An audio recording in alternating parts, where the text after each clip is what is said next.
Ahihihi. Nak belok kiri tekan ndi ya lur, nak belok kanan ana wong iku mang tekan ndi ya lur. Aku soalnya lagi pertama iki mlebu desa kene lur. Iki termasuk daerah Sendang Mulya Ngiri Kidulan iki lur. Jenenge Desa Sinderan iki lur. Dalane elek dhewe kene lur. Liyane Desa Sendang Mulya iku apik-apik lur. Iki dalane elek-elek dhewe lur.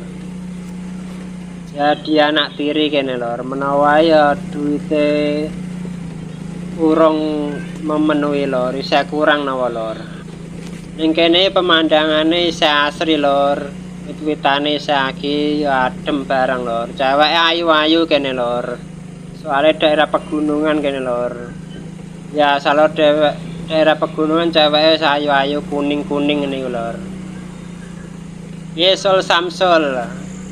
Golek ning kene Sul. Liwat wit-witan ngisor niki adem mepol lor.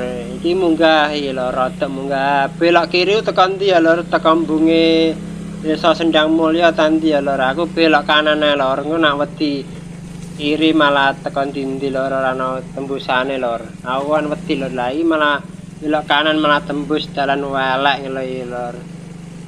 Iki kena longsoran ta apa ya lor, asine ketok apik aspale hotmix ngene kok.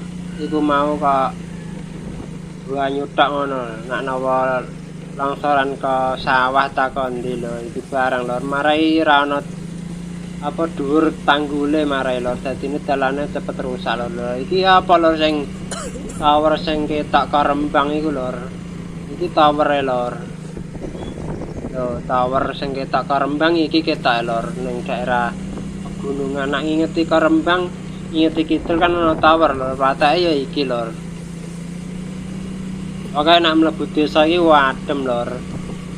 Soale wiwitane saiki isih asri barang.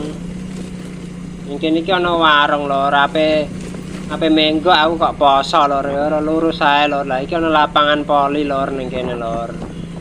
Soalnya aku poso lurus ae ya lor. Anggap aku ora poso ngene iki lor. Lho delok swara aku entek ngene iki lor. Niki swara ngomong ae padane lor.